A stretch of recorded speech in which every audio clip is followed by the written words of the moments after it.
All right, what's up, y'all? All right, so today we are going to be talking about the inner shift that actually calls in your divine counterpart. So, what I really want to focus on today is we're going to talk about, of course, manifesting, getting the reality that you want, but we're going to talk about it from a different perspective. I'm specifically going to talk about how, if you want to get that divine counterpart, that quote unquote soulmate, into your life, this is what you have to change within yourself. Because the first thing that you're going to have to do is you're going to have to balance your energy. Meaning you are going to have to, and I'm going to speak today from a more male perspective. I think tomorrow I'll shift to a more woman perspective, right? But to find your divine counterpart, you have to find that divine counterpart within. As a man, we have to go within and we have to start balancing our feminine energy so that we can attract that divine feminine counterpart in our life. So we're going to talk about that today. How this ties into everything else that we've been discussing. We've been discussing manifestation and such in a lot of detail, right? How does this translate?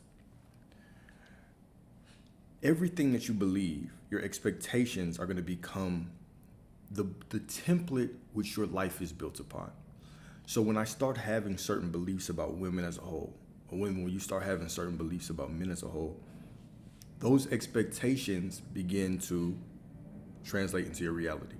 This is why certain men, when they get sucked into certain sectors of the internet, be it like the red pill crowd or other ways of thought, this can completely change the reality that you're living in. Because you might have one or two experiences with women, and then you step into this space where men are preaching this is how women are. And because you resonate with a couple of things, because you've had a couple of experiences like that, now all of a sudden you've put this blanket perspective on reality, and now everybody has to conform to it. The same way that this happens with women, right? Women might have one or two negative experiences, or maybe three or four, whatever the case may be. And then you hear someone preaching about the nature of men in general, and they're making blanket statements, and it just resonates with you because of what you've been through. And now that belief starts to crystallize and your entire reality begins to change. So number one, we have to challenge our beliefs. If you believe this, is it going to lead you to the reality that you want? If not, then why do you believe it? If your beliefs shape reality, then why do you believe something if it's not going to lead you to the reality that you want? All right? So we're going to talk about finding that inner feminine within you from a male perspective. And then, women, you're going to get a lot out of this as well, but I'm going to go into it in a later lecture. We're going to speak specifically to women. All right? So let's start off with a couple paragraphs and we can get going. All right, so within every man lies the feminine principle, okay, the quiet voice of intuition, the spark of creativity, the sacred art of receiving without shame. She is not weakness but wisdom. She is the moonlight in his logic, the water in his fire, the grace that tempers his drive.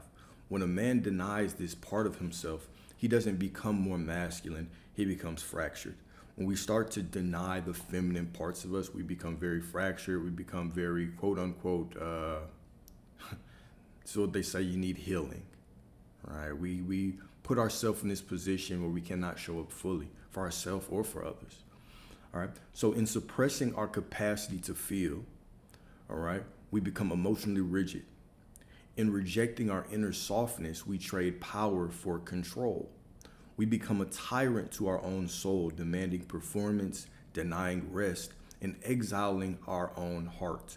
And when he cannot meet himself, he cannot meet her. He becomes emotionally unavailable, not because he lacks love, but because he fears the vastness of it. To integrate the feminine within is to return to balance. It means allowing tears without labeling them as weakness. It means creating from stillness, not just from striving. It means surrendering, not to passivity. All right, keep this in mind, because when we talk about feminine energy, we tend to get very out of balance with it. And because I am a brother of balance, we got to talk about balance, right? Feminine energy is not just weakness. All right. Now, with everything, whether we're talking about men or women, if we are not talking about things from a balanced perspective, well, can you be good and not balanced? Let's give an example. If I'm a man and I only believe in cultivating my masculine energy, but I do not cultivate my feminine energy, what this can lead to is this can lead to me being overly violent. All right. So if I constantly rely on aggression instead of empathy, where does that lead me? If I constantly look for control instead of balance, where does that lead me? Okay. What do you call a man who is in a position of leadership who hasn't balanced his feminine energy? We'll call him a tyrant, right? Or a dictator, something like that. Okay. What is the difference between a protector and a predator? It's just balance. It's understanding when to utilize those things. All right. The same with a woman. If a woman is just 100% feminine energy, no masculine energy, right? She hasn't cultivated her sense of direction. She can't cultivate her sense of discipline. Well, then there's no telling what that could lead her into doing. She could end up on the path of selling her body or doing other things, right? Because she hasn't cultivated that masculine part of her. And these are just small examples, but there are other things that this leads to. So we always have to be balanced. So when it comes to finding this divine counterpart, we have to balance the feminine energy within ourselves, and women have to balance the masculine energy within themselves for us to be able to go out and be a match to anyone outside of us. Okay? So let me get back to this. So to integrate the feminine is to return to balance. It means allowing tears without labeling them as weakness, creating from stillness. So not always in this constant pursuit. I have to do. I always have to move. All right. There is power in stillness, not only from striving. It also means understanding when to surrender. Okay, not to passivity, all right, but to divine timing, to intuition, and to grace. So you learn to feel deeply without drowning in emotion, to open without losing his spine. Okay. And then to flow with life while still standing on truth. You still want to be a brother of principle, a brother of righteousness, of integrity. Okay. But you also want to be able to flow with life. You want to understand, or you want to enjoy those moments in life where it is calling you to be still, where you do have to step in the Sabbath because you've been doing all this work. There's really nowhere to go right now. And now you just have to lean on faith to get the things that you want in life. This requires feminine energy. That's why even when we talk about the manifesting space, right? The most challenging part for most men is the surrendering part, because it goes against everything that we're taught as men, because we're not really taught how to cultivate that feminine energy. Because not only does it tell you to be a cheerful giver, but you also need to be a cheerful receiver. And being a cheerful receiver means I have to be able to surrender, to be still, to walk with faith, right? To release control. And these things are very difficult for men, right? They're difficult for all people, but they are extremely difficult for men because it goes against the programming. So we're going to talk about all this. So this is not about becoming less of a man. It's about becoming a whole one. Only from that inner union can we truly honor the woman beside us, not as a mystery to conquer, but as a sacred reflection of the beauty that we finally made peace with inside of ourselves.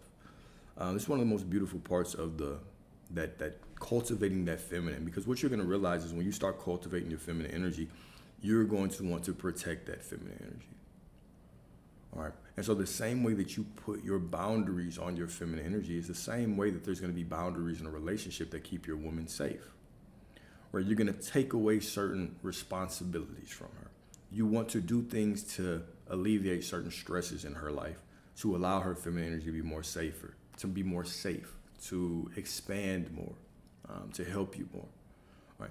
But if you do not have a good grasp of your own emotions, if you're not able to surrender to the moment with yourself, then how could you be able to surrender to the moment with a woman, or even see the aspects of her feminine energy that you want to bring into your life? Okay. The same with women. We're in a day and age where it's not just men who are leading, right? Women are leading in certain environments. So even having that skill allows you to see, okay, this is what I would actually want in a leader, in a man. If I want this man to lead me, these are some of the aspects or some of the traits that I would look for. All right? So it's always about being balanced. What we'll notice when we start talking about masculine and feminine energy, we think of these things in terms of my masculine energy will balance her feminine energy.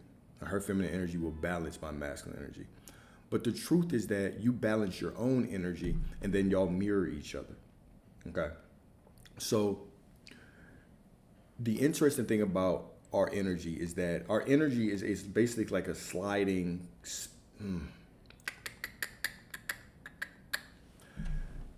If you look out in the world, what you see is people with stronger masculine energy tend to be with people with stronger feminine energy.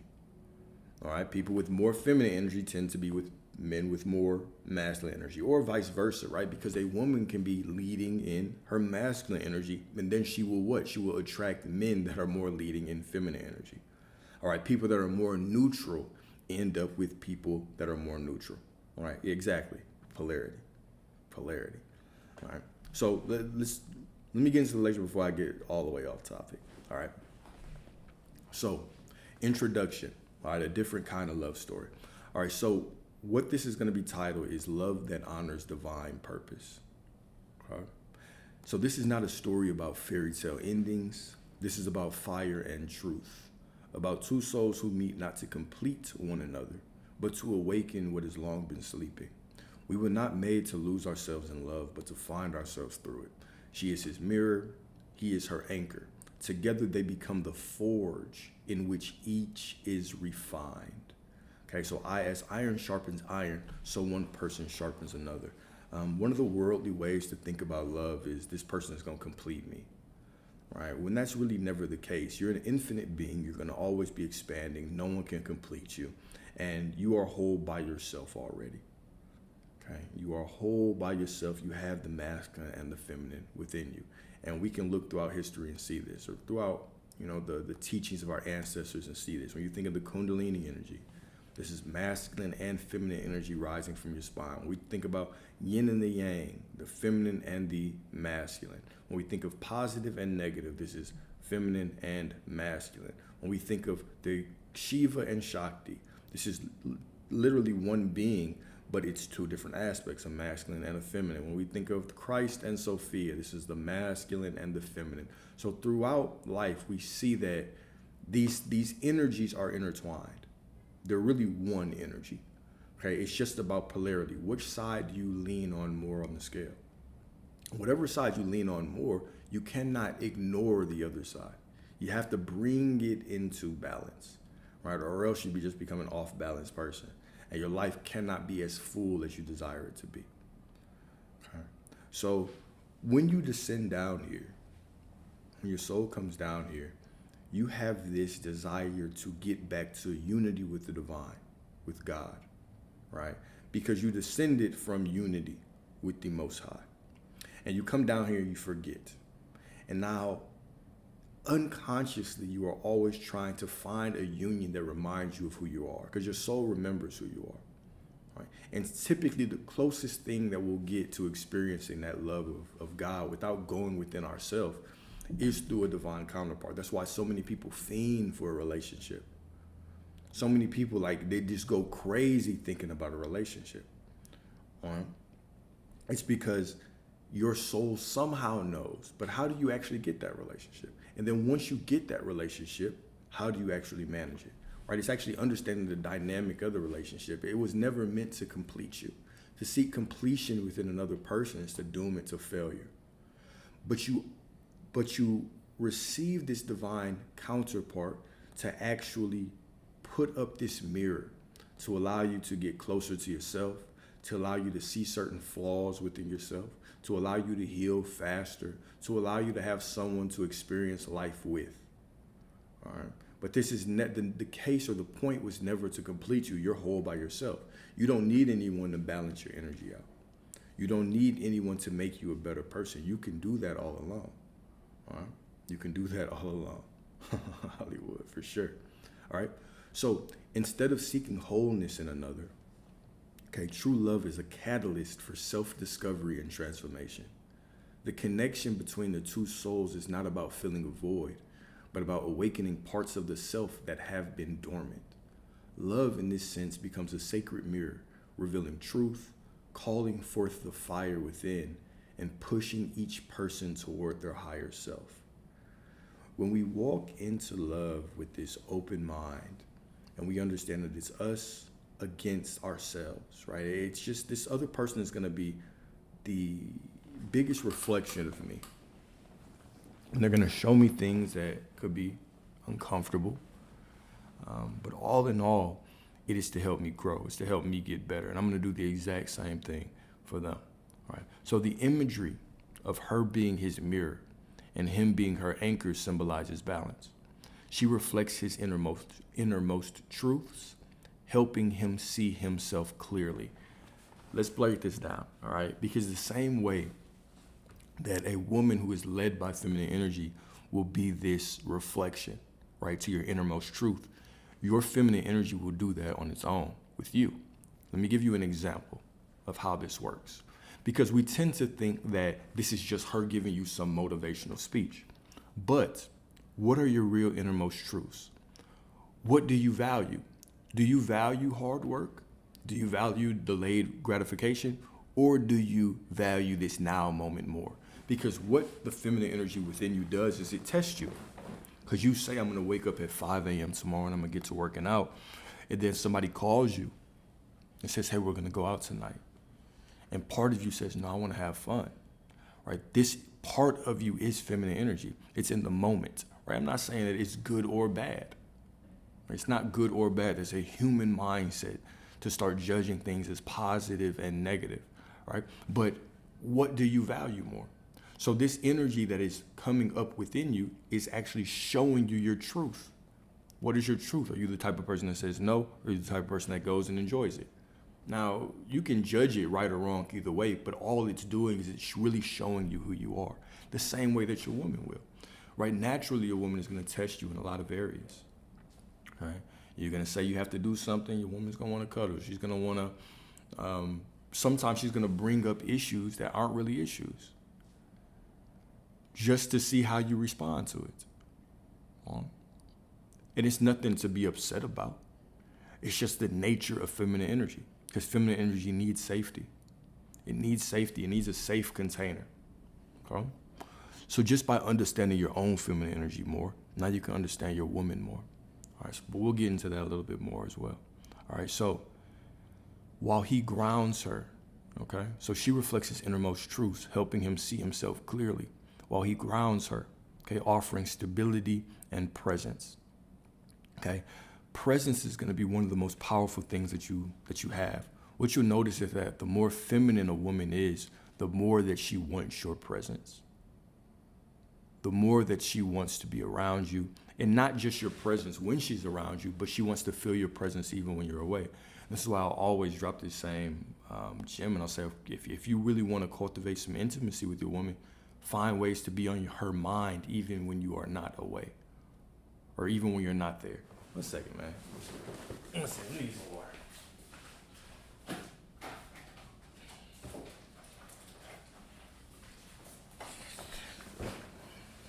It's been a long morning. I feel like I'm stumbling through this, so let me get some water and we'll get right back to it.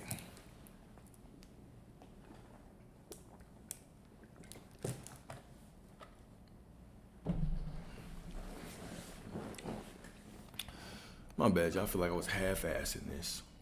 Let's get back to it. All right, so she reflects his innermost truths, helping him see himself clearly, while he grounds her, offering stability and presence. One of the things that you're going to notice about your woman is that the more feminine your woman is, the more that she is going to want your presence. Your presence is powerful. Your presence is a superpower, and you want to be able to provide presence even when you are not around her. So one of the things that I'll constantly say is, like I just said, find ways to be on your woman's mind even when you are not around. And this could be as easy or as simple as using books.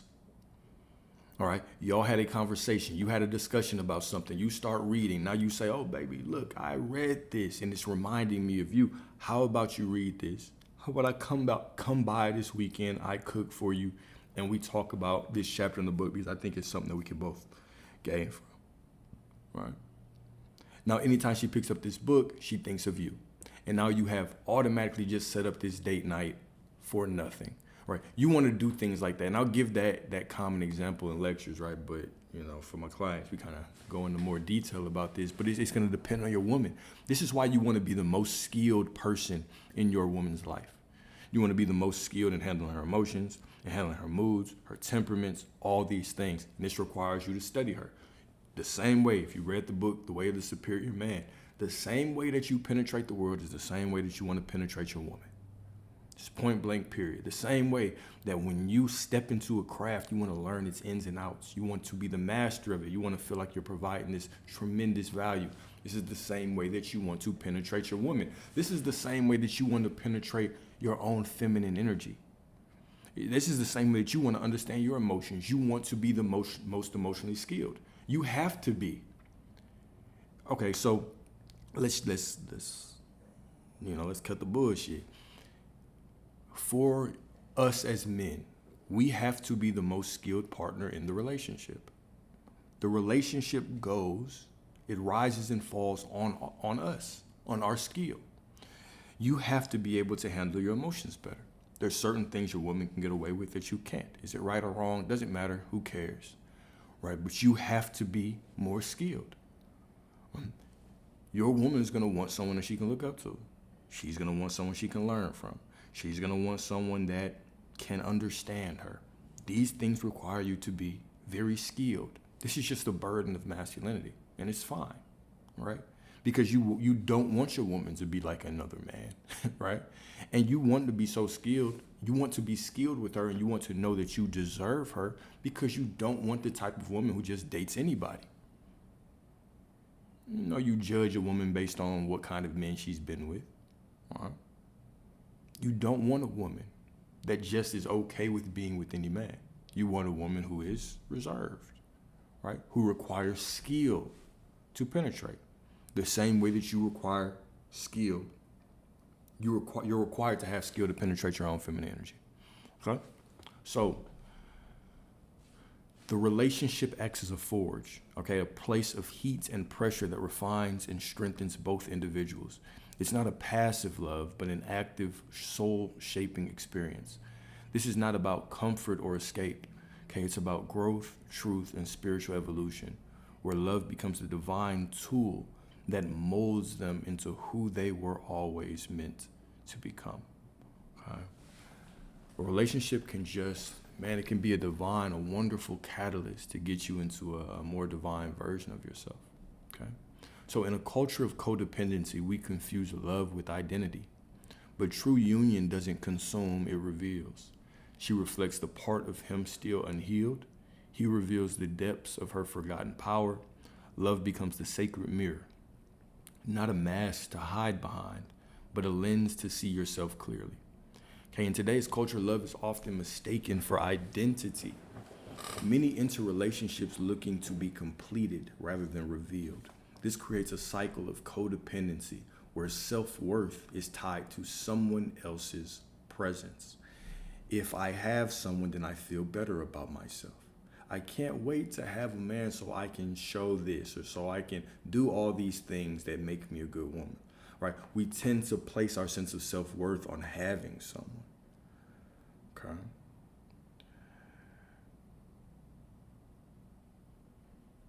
True union, however, does not consume or overshadow individuality. Okay, it illuminates.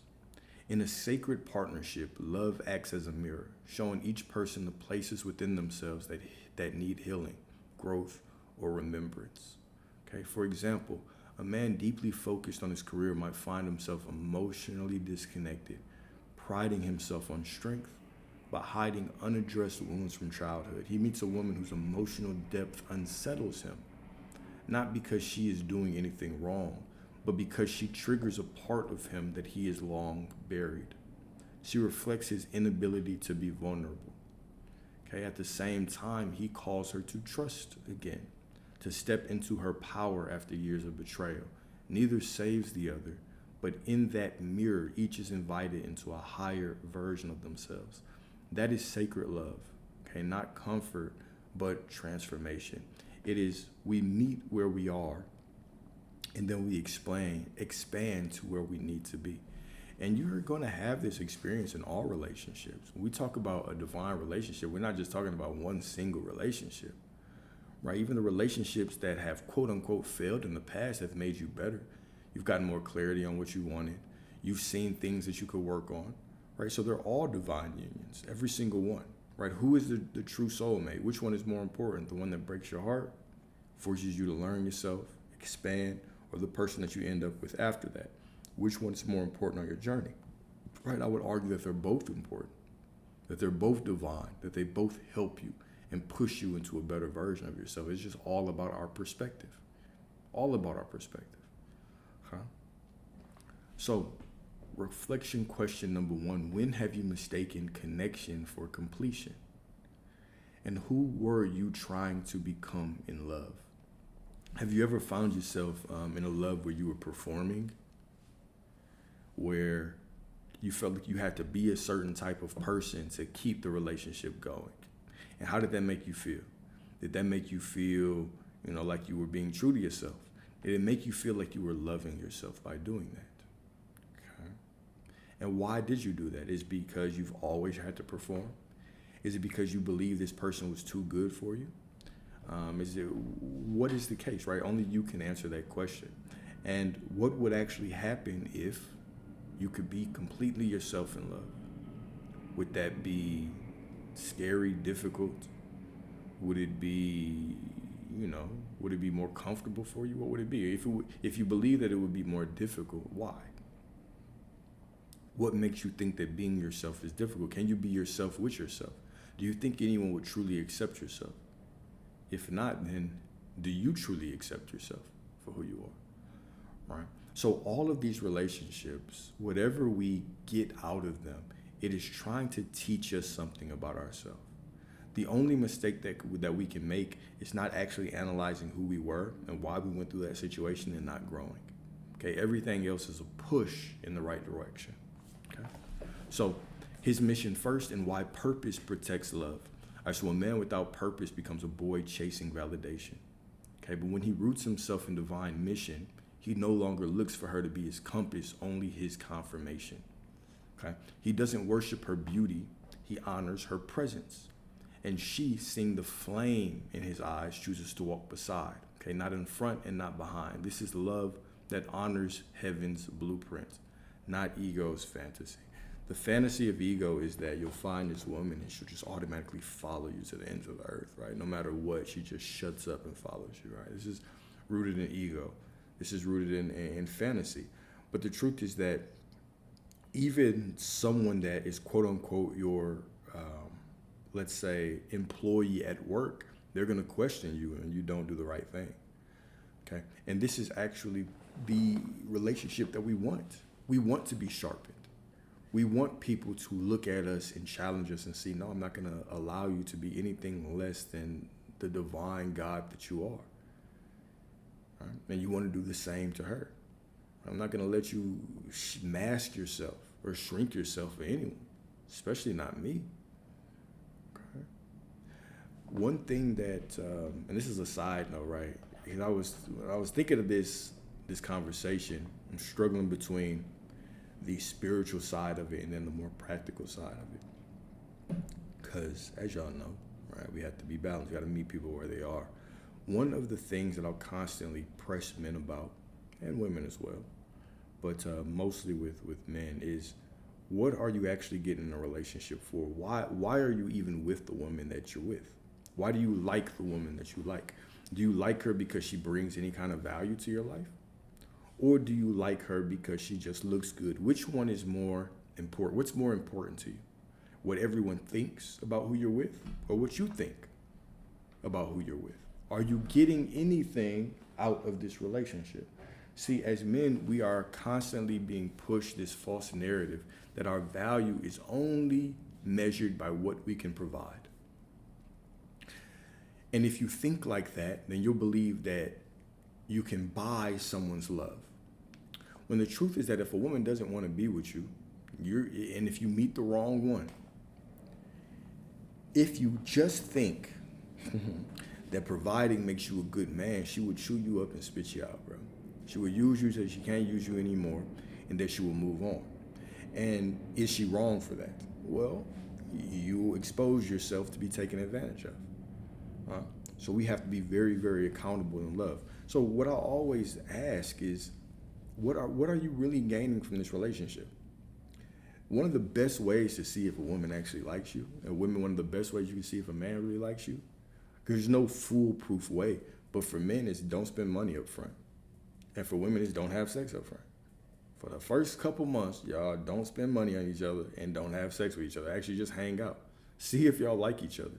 See if your morals align. See if your integrity aligns. See if you can see yourself with this person long term. And then you can open up for them.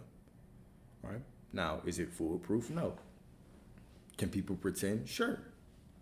Right? But you want to at least make sure that you're making a good bet.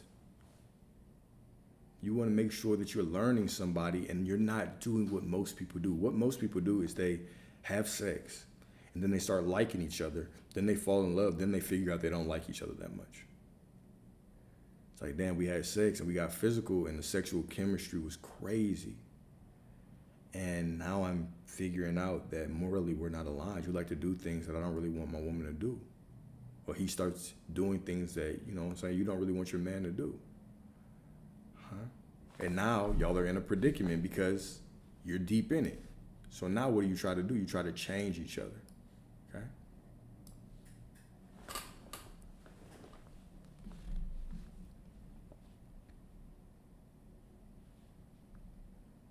Yeah. So when we talk about boundaries, right? So where do boundaries come into play? When we talk about boundaries, think of your boundaries as protecting your divinity.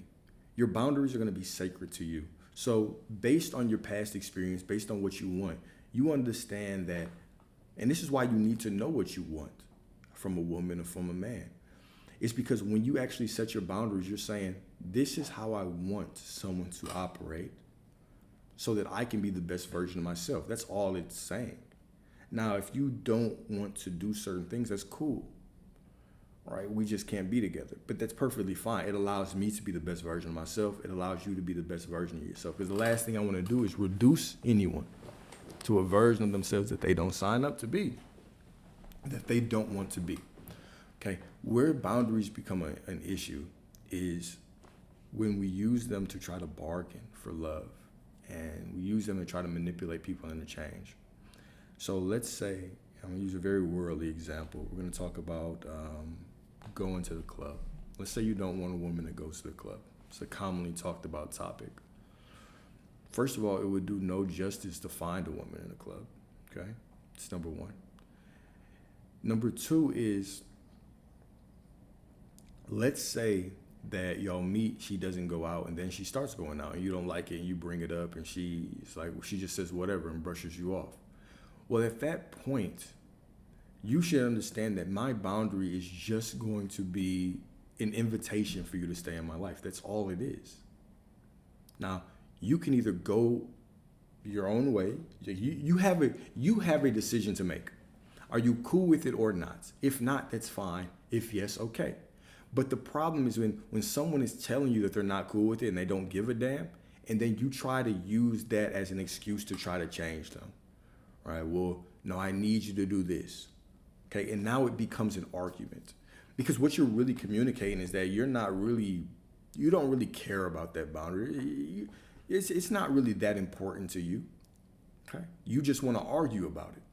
Because if it was really important to you, you wouldn't really negotiate about it. You would understand that if you overstep it, the only thing it's going to lead to is a bunch of arguments, a bunch of fighting, and we're not going to even be able to move forward.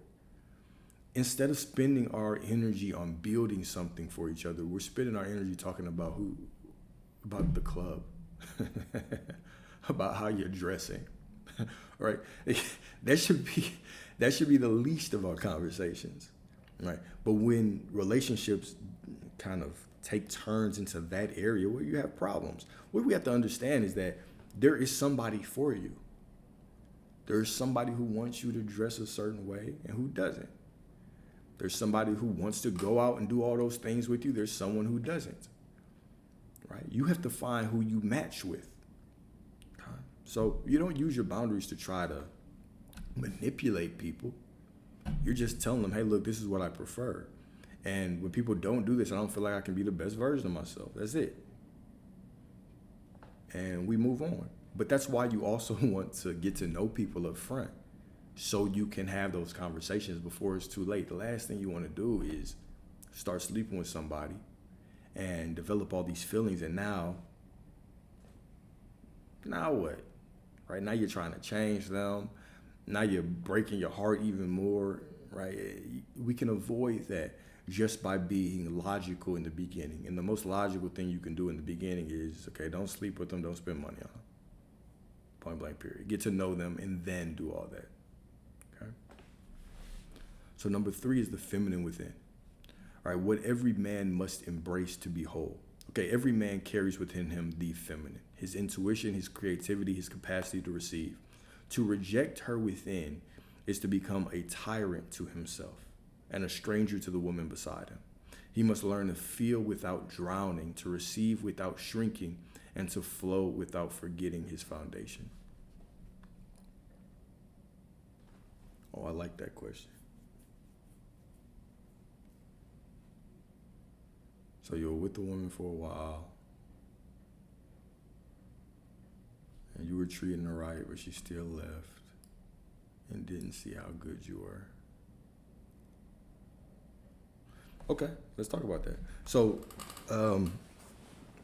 did you manifest it, or did she manifest it? All right, so this is actually a very, very good segue. Matter of fact, we're gonna get off the screen 1 second.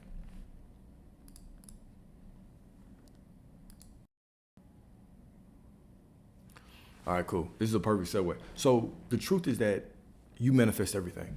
Nobody in your life has any power to control you, but you have the power to control everybody. Meaning, everybody is just going to be a collection of your thoughts, your beliefs, your desires. I want you to think about reality like this. Right now, there are infinite versions of you walking around all through the multiverse. Because of your beliefs, you have crystallized this reality because this reality aligns most closely in this present moment with who you are being. Okay? Your beliefs about money, this reality is aligned with it more closely. Your beliefs about women, this reality is aligned with it the most closely. Your beliefs about everything around you, this reality aligns to it most closely. Now, once you start switching your beliefs, switching your expectations about life, you'll see that life begins to transform and match you. Now, when you're dealing with a cheater, women or men, you're dealing with somebody who's cheating on you, someone who's abusing you.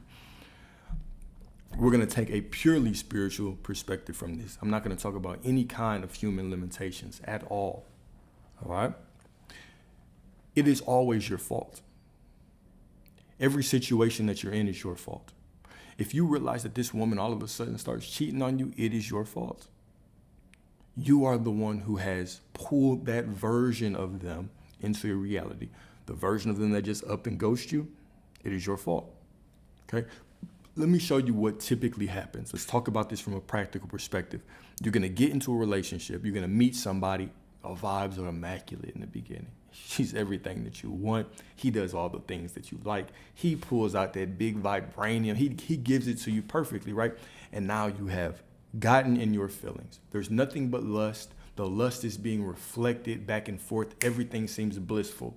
And then you start second guessing. I wonder what he's doing. I wonder what she's doing. I wonder who she's talking to. She stayed out a little bit extra late today. Okay. These thoughts start to creep in, and instead of you challenging them, instead of you actually creating the story that you want, you start doing what the world tells you to do. The world tells you be realistic. And when you hear be realistic, what do you think? You think, oh, let me think of the worst case scenario. Okay? So now all of a sudden we start associating these little things, these little gaps that we're seeing as the worst case scenario. And then something else happens that crystallizes that belief. This is how powerful your ass is. Something else happens that crystallizes that belief, and you say, damn, I knew it. I knew that we were cheating. It was my intuition. No, it was your delusion. It was your mind who created them like that. what you'll see is that typically people will change at the pace of your thoughts. Okay? So in the beginning, it's lustful, right? And then you have little thoughts about what they're doing wrong. And then bigger thoughts. And then all of a sudden they start doing bigger things to show you that you were right all along. Or you just have one big realization and all of a sudden they do one big thing that shows you were right all along. Okay. Or you might think, no, I never expected this. This happened out the blue. Yes, you did. You expected it. Don't lie to yourself. You have identified as someone who gets cheated on. It doesn't matter if you thought this person was different. You can think this person is different all you want, but what do you identify as? If you identify as someone who gets cheated, the world is going to prove to you that you're right. The world's not out here working on hope. It's working on your expectations. I can hope all I want that I win the lottery, but if I expect that nobody who ever wins that shit and it's a scam, then I can't win it. I'm not in the reality where I could possibly win it. But when you expect that motherfucker is not finna cheat, it would be crazy to cheat. Okay? Now you get a different version of people. Now let's think about this a little bit more practical. Let's say because you have 60,000 thoughts a day, you can't maintain all of them. Okay? You can't maintain all of them, right? It would be very rare for someone to walk around 100% conscious, but you can change your dominant thoughts. Now let's say that a couple of thoughts sneak in there and beliefs sneak in there and someone does cheat on you anyway. Which mindset would you be more prepared to actually handle it in a good way? In the mindset of they would be crazy if they cheated? Or the mindset of, I always get cheated on? Which one handles the situation better?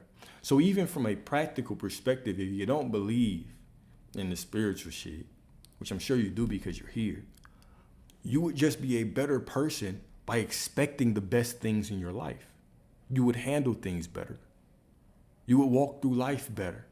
You would be more emotionally prepared to handle whatever. But, right, the beauty of this is that you probably won't even have to handle that shit. Okay, let me pull this back up. You probably won't even have to handle that shit. But that's the thing, is that we have to become very accountable for our lives. Who are you aware of being? I'm not saying don't go out here and study all of your hopes and dreams. Study your beliefs about what you expect. What do you expect when you walk into a relationship with a woman? Or ladies, when you walk into a relationship with a man, when you sit down for that first date, what do you expect them to do? Do you expect them to like you, or do you just hope that they like you? Two completely different vibrations. Do you expect that they're going to do you right, or do you just hope that they're going to do you right? And you expect that they're just going to be like everybody else, because all these men ain't shit and all these women ain't shit. Who are you being? This is what the world responds to. The world responds to who you're being, not who you are hoping. This is a game of being. This is a game of embodiment. This is a game of balls, of spirit, of backbone, of spiritual backbone. Who you are being will always be reflected to you. Like, you can't hide from who you're being. Your reality shows you all the time. Okay? So the first thing that you have to do to escape whatever circumstance you're in is you have to completely drop the victim mentality. You have to go through life and say, I will no longer be a victim. I refuse to be a victim. You build the altar, you put that victim version of you on it, and you burn it, you kill it. You say, never again will I be a victim to anybody or any circumstance, because I am the creator. I can look at life as the miracle, and I can say, because I created shit I don't like, I can just as easily create things that I do like. And now I change my perspective. I start studying myself. I say, what did I believe to go through that situation? What was I thinking? Was I just going through it unconscious? Just just skipping along, right? Just hoping things would be good and expecting the worst. Who was I being? This is consciousness. You have to stay conscious. Who you are conscious of being is what you get. No exceptions. There are no exceptions to this rule. Study your life. Like you can lie, but your life doesn't. You can lie and say, I've been being like this, but your life is not gonna lie. It's gonna reflect back at you what you're being. Point blank, period. So if you constantly are getting cheaters, take a look at what you're expecting in life. It's that simple. If you're constantly being abused, take a look at your expectations. If people are constantly ghosting you, take a look at your expectations. Right? If you walked into situations and you had the expectation that, oh, you know what I'm saying, people just, one conversation, once she starts hearing how I talk and hearing how I think, she is not going to want to let go. Completely different expectation. Life is going to change for you immediately. The moment that y'all women say, look, I'm sacred, I am a goddess, he's going to see that I'm a goddess. All these men see that I'm a goddess. So that's why I have to protect my sexual energy so much. You're going to see all these men just drooling, looking at you drooling, can't wait. Can't wait to snatch you up and take you off the market. But it's all about your expectation. What do you expect in life? Do you expect mediocre shit or do you expect miracles? This is why in the discussion we had yesterday, I specifically said, look, if you start looking at life as a miracle, if you start becoming like a child again and saying, you know what, it is a miracle that my father laid with my mother and I popped out and now I'm thinking and walking. That there's trees that just randomly sprout out the ground. There's all these different colors of flowers. There's animals that just get up and fly around. And then our species was able to model that and make an airplane. And then somebody was bold enough to say, how about we just get a whole bunch of random motherfuckers and put them in that and fly them all across the place. And then we created airports. If you start looking at the miracle of everything, even the things that you create that you don't want are miracles. You created it. You created the woman cheating on you. You created the empty bank account. It's still a miracle. And when you put yourself in a state of only seeing miracles, as everything as miracles, you can't react negatively to negative things. And if you can't react negatively to negative things, guess what? Guess what? Y'all are not a match anymore. They have to fade away. Stop judging everything as good and bad, man. There's nothing good and bad. This is your human perspective. It's all fulfillment. It's all love. It's all divine. It's all a miracle. All of it. When you stop judging things,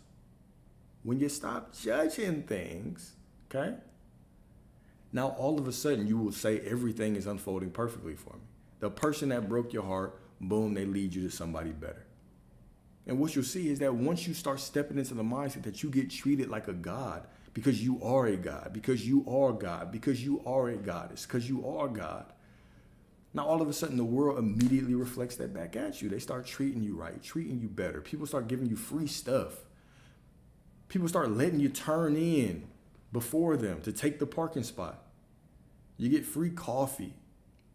People just treat you better. People want to give you free things all the time. Like, people just treat you like you believe you are. This is the cheat code to life. If you don't learn anything else in life, it is what are you walking through life expecting? Do you expect to be cheated on? And I know I'm taking a more harsh tone to this, but it's very important that we get out of the victim mindset.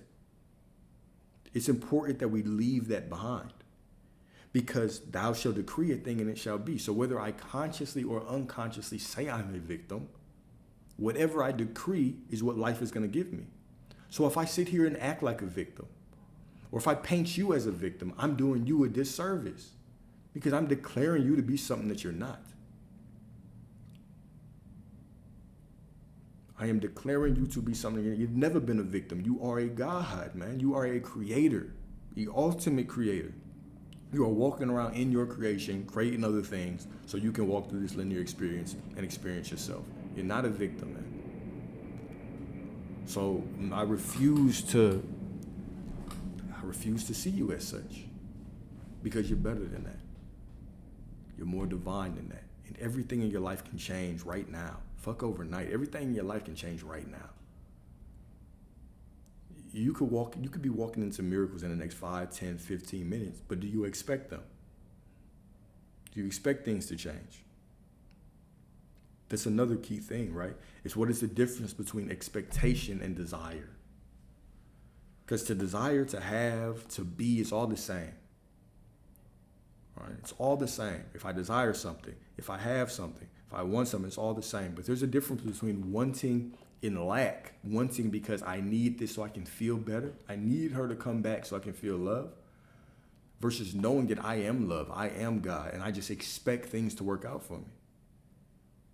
Needing and expecting, two different things, man. Needing and expecting are two completely different vibrations, man. Two completely different thought processes, embodiments, two different swaggers, two different demeanors.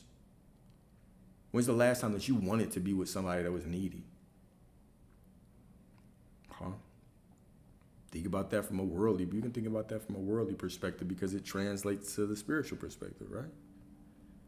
You expect things because you already have it, because it's being unfolded from within you, because you are the creator. You don't need shit. Huh? You already have it. So because you already have it, you're just expecting to see it as you're walking through life, enjoying everything that shows up, looking at the miracle around you that you created. The same God that created all this is the God that's within you. So surely, if that God created all this, he can give you a little bit of prosperity, a little bit of money. Surely. But who's stopping that power? Okay? God is everything, right? Every timeline, everything that you could think of, everything that you want. You know what I'm saying? God is all that. But it is your declaration of who you are that allows those things to flow through you. Because this is what it is. God is everything and God is within you. Okay, so think about that. God is everything and God is within you. So the moment that you have faith, you allow those things to unfold from within you. How do they unfold? They unfold through this linear timeline to where you're walking through life and you're experiencing more things that you want. You're experiencing clarity on other things. You go through certain situations and they give you more clarity on what else you want. This is fulfillment. This is why the Most High created this linear experience, just so you could know yourself, just so you could experience your desires in this linear fashion and see them unfolding. What a divine game to create everything and then put yourself in it so you can experience it from a first player perspective and walk through life. You were never brought down here just to sit down and worship and be a victim to somebody else's desires, do what other people want. You were put down here to create the desires of your heart. And I know a desire of your heart is not sitting around getting cheated on. But what is your expectation? A desire of your heart is not to sit around and not be able to pay the bills either. What is your expectation? What was your expectation that led you to that?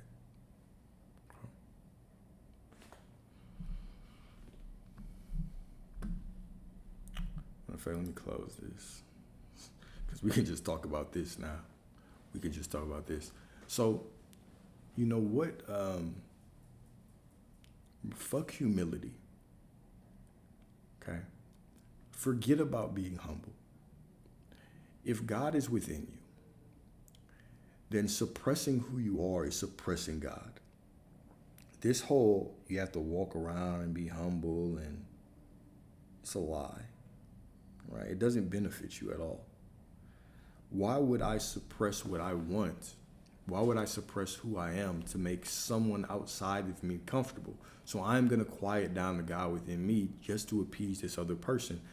You know what that really is? It's called making a false idol out of somebody else.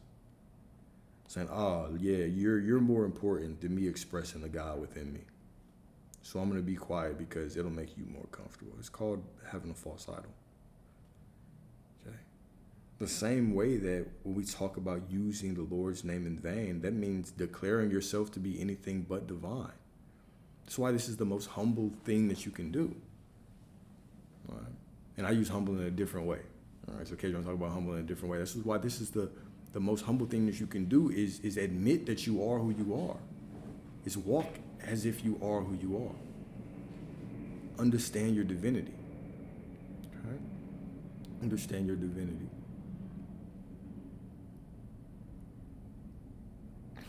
That's good, man. See if y'all got any more. Y'all got any more questions? I don't really want to go through that lecture anymore. Let's go through some questions.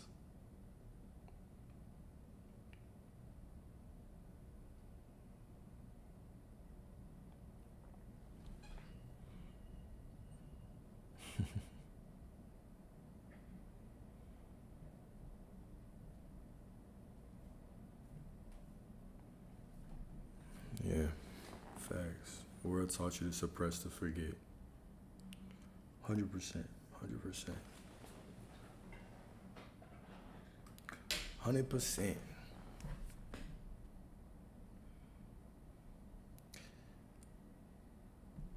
I feel like I just shook back today from this weekend. I caught that down move in the market. I caught the first down move. So it went up, price went up on S&P 500. Price went up and swept all them equal highs. So typically after a big range day, I'm very cautious about getting in the market. And yesterday was a big range day. Basically, the market went down and took out some lows in the morning, and then it just rolled up the whole day. And after days like that, I typically don't trade, but I figured because there were such good lows that were made from that constant move up, I just felt like the market was going to sweep the top. It was going to look like it was going up because a lot of people will try to chase that move up. And when people try to chase that move up, it'll create liquidity. Then the market will reverse. And it did perfectly. As soon as it swept it, I got in and just rode it for a little while, past my target, and then got up out of the.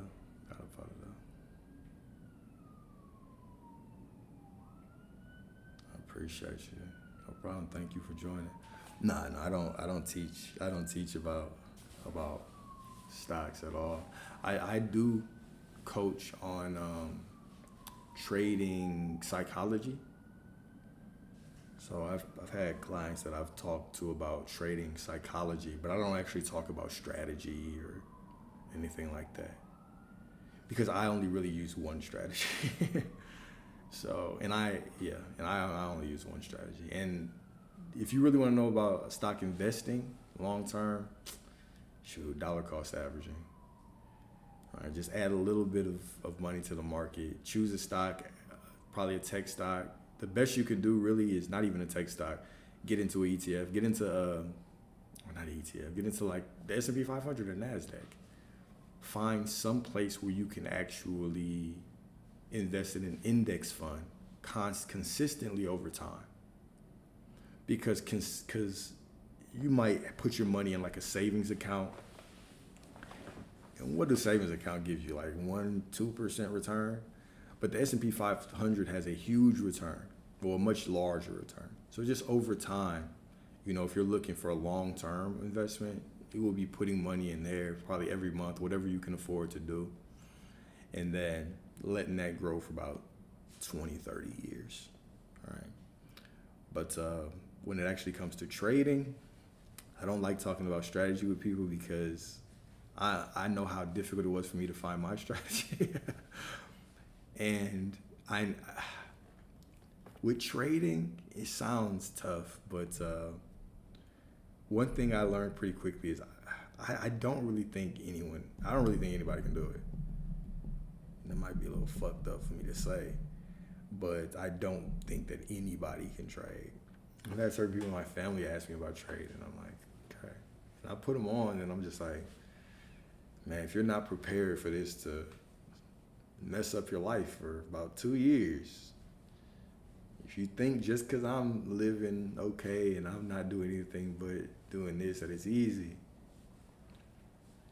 maybe that's it goes against human nature so much, right? You have to conquer your fear. You have to conquer your greed. Because even today, right, just how my strategy worked. For when I said, okay, since there's a huge move up yesterday, a lot of people are going to be chasing that. And so the ideal thing for the market to do, because I thought it was going to clear these highs overnight. If it had cleared the highs overnight, I would not have traded today. But since it didn't, I was like, oh, it must be waiting for the opening, because at the opening bell, there's an influx of volatility. And there are going to be people that chase that upward move. And back in the day, I was that person that chased that upward move because the market just looked like it was roaring. It's been roaring all yesterday. It was going to roar again today, and then it just completely turned around. It barely even gave you an entry signal. It just turned around and took out anybody. It punished anybody who jumped in with greed, right? So you have to really be mindful. to be really, really mindful of trading, even in certain mindsets. Like, even in certain mindsets, I won't trade. Certain mindsets that I have, I won't trade. If I don't work out, I won't trade. If I don't work out in the morning, if I don't meditate, I won't trade. Not that I can't, it's just that, through my journaling, I found that that's not wise for me to do. For bigger losing percentage, so.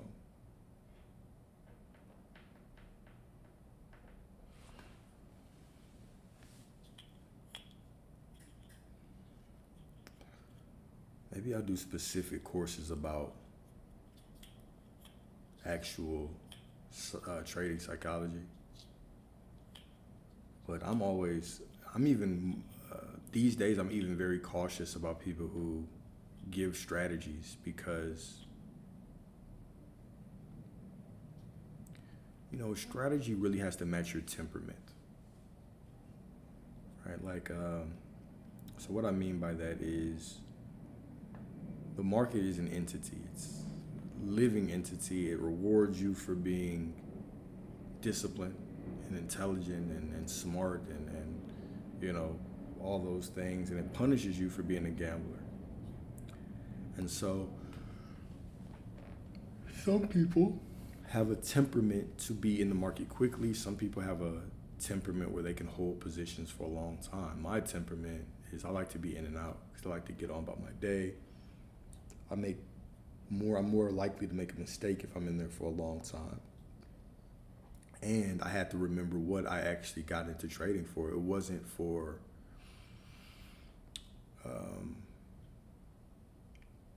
I got into trading for freedom. Put it like that. I got into trading for freedom. I didn't get in it to sit in the market all damn day. So my strategy just perfectly works for me. I look for a few things, and if they happen, I get in, I get out. But I know that my strategy works for my temperament. It might not work for some other people.